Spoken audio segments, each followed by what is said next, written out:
আপোনালোকে বাৰু জানেনে আপোনালোকৰ জীৱনত যিমান বেছি গ্ৰেটিটিউড বা কৃতজ্ঞতা প্ৰকাশ কৰিব সিমানেই বেছি আপোনাৰ জীৱনলৈ সুখ শান্তি আৰু আশীৰ্বাদ আপুনি আকৰ্ষণ কৰিব। নমস্কাৰ, মই Anita Hazarika, access bars facilitator, numerologist, reiki healer, crystal healer, লামাভেৰা হিলাৰ। আজিৰ পৰা আপোনালোকে সদায় সৰু সৰু বস্তুৰ কাৰণে কৃতজ্ঞতা প্ৰকাশ কৰক, গ্ৰেটিটিউড প্ৰকাশ কৰক। সেই বস্তুবিলাক কি হ'ব পাৰে? প্ৰথমে ৰাতিপুৱা টোপনি ভাঙাৰ লগে লগে আপোনালোকে ইউনিভাৰ্চক থেংক ইউ দিব এটা সুন্দৰ নতুন দিন লাভ কৰাৰ বাবে।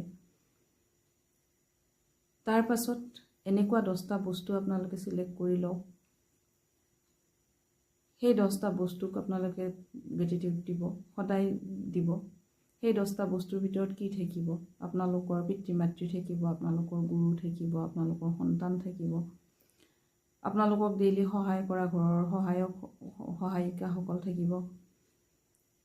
সেইটো আপোনালোকে যিখিনি মানুহ আপোনালোকৰ লগত, মানুহ আৰু বস্তু যিখিনি আপোনাক আপোনাৰ জীৱনটো সুন্দৰ কৰাত সহায় কৰি তুলিছে, সুন্দৰ কৰাত আপোনাক সহায় কৰিছে, তেনেকুৱা ধৰণৰ মানুহ বা বস্তুক আপুনি সদায় ডেইলি গ্ৰেটিটিউড বা কৃতজ্ঞতা প্ৰকাশ কৰক।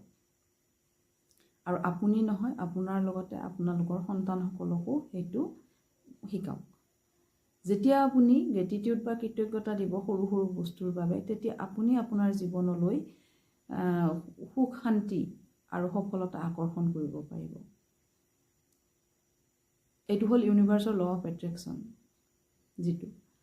আৰু যিমানে আপুনি কৃতজ্ঞ হৈ গৈ থাকিব, সিমানে আপোনাৰ জীৱনলৈ সফলতা অহাৰ বাট খুলি খুলি গৈ থাকিব। গতিকে আজিৰ পৰাই কৃতজ্ঞতা প্ৰকাশ কৰক, কমপ্লেইন নহয়, মোৰ এইটো নহ'ল, মোৰ সেইটো নহ'ল, মোৰ সেইটো নহ'ল, সেইটো নহয়। যিখিনি আছে থকাখিনিৰ কাৰণে আপুনি কৃতজ্ঞ হওক। কৰি চাওকচোন বাৰু আপোনালোকে,